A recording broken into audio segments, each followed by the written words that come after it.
Here is how I made a Grot Runtherd.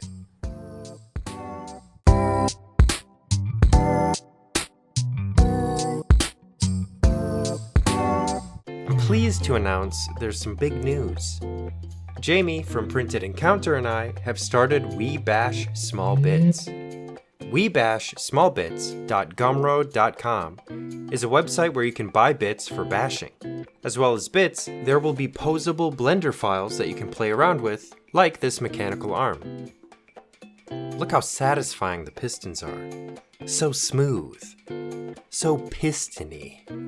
I'll be using the mechanical arm from WeBashSmallBits in this Kitbash. So if you like what you see, head on over.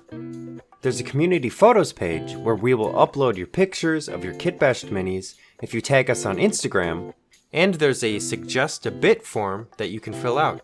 We love ideas. Also, Printed Encounter is going to be making technical how-to guides on his channel on how to better actually use the posable files and bits. So if you need some guidance, that's a great place to go. I hope you enjoy. Okay, now to kit bashing. My gaming group is starting a new Necromunda campaign, led by JD and the Sumpsy, and lately I've been using some orcs with the Venator rules. I'm a big fan of grots, and grots need a Runtherd to lead them. Why not a grot on a mech? My rough lore in my head is that these grots are tired of being led by big dumb orcs, so they build little walkers in their mech shop to give themselves a little strength boost. This kitbash is using a bunch of kits from Mezgeik and the handsome men over at WeBashSmallBits. I brought in a runt on a bike and separated by loose parts so I could delete what I didn't need.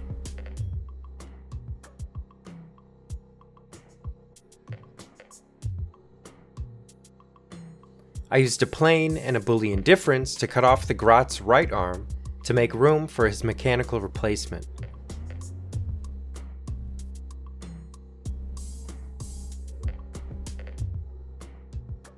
I posed the posable mechanical arm in a shooting position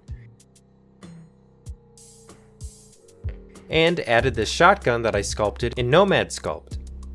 I parented the shotgun to the wrist bone by selecting both the shotgun and the armature, going into pose mode, selecting the wrist bone with a shift click to make sure both parts are selected, pressing Ctrl plus P, and then parent bone relative. It's a lot easier to make little adjustments this way. He's going to be leading a bunch of hooded grots, so I sculpted this goblin head in Nomad Sculpt. I'm going to try to sculpt more things like this when I need them. It's a great way to learn. I've added the goblin head and the shotgun attachment to my model in bits box for my Patreon supporters. I thought it would be funny to use 3 point head long legs from Mezgeik's Runt Cans kit. I attached the back legs to a waist from the same kit, which I scaled down to look right.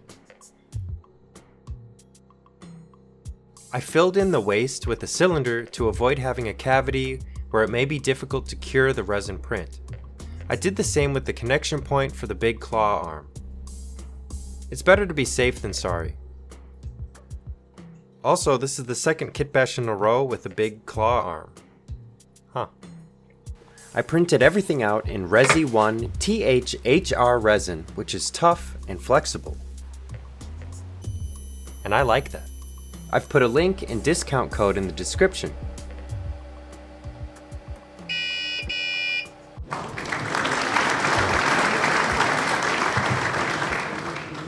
And like that, it was time to paint.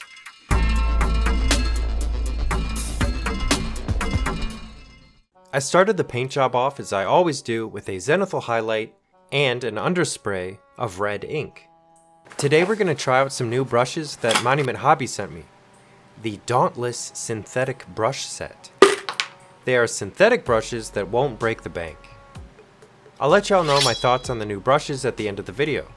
I've added a Monument Hobbies link in the description, and make sure to use the code iPaintSmallThings for some money off. First, I painted the Grot's skin green. It doesn't really matter what green, any green is a good green for goblins.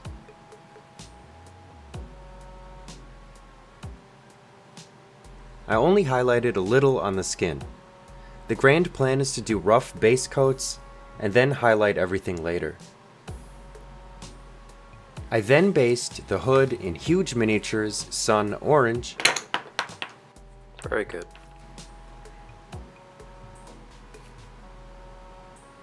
And highlighted with Pro Acryl golden yellow. I probably should have started with a pink base coat to make sure that the yellow doesn't have any hints of green in it, but that's okay. I painted his pants with dark warm gray, but thought it was too bright, so I used some coal black and glazed over the pants.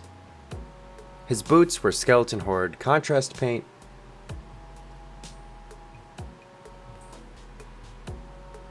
and the wood on the shotgun was snakebite leather. 99% of this model is supposed to be metal, so I took every metallic paint I had and messily covered everything that needed to be metal. This is the step that scared me the most, because it was starting to look a little worse for wear after this, pretty monotone, but hopefully we can make it look cool later. Believe it or not, that's the whole mini base coated. Now is the time for pin washing and washes. I used whatever felt right.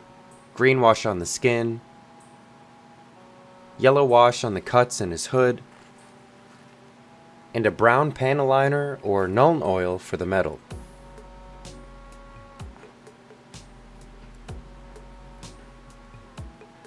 After all that dried, I quickly stippled on some color into the middle of the metal panels to make their original color still visible without losing the chipped, worn down look.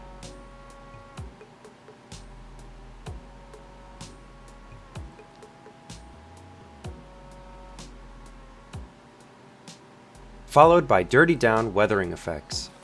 You can use this stuff like a rust wash by thinning it with water to make some really interesting metal super quickly.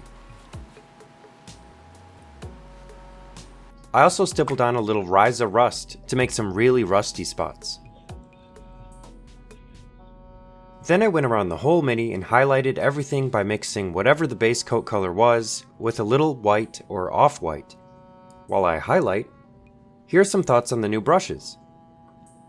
I've used a fair share of different brushes, from the classic Mini Painter, Winsor & Newton sable-haired brushes, to the cheapo $5, I don't know where I got these from, synthetic brushes.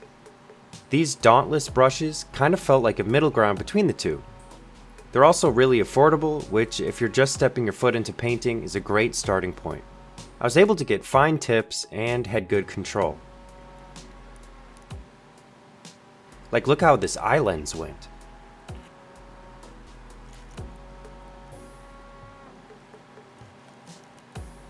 Not too bad for a quote-quote beginner set of brushes.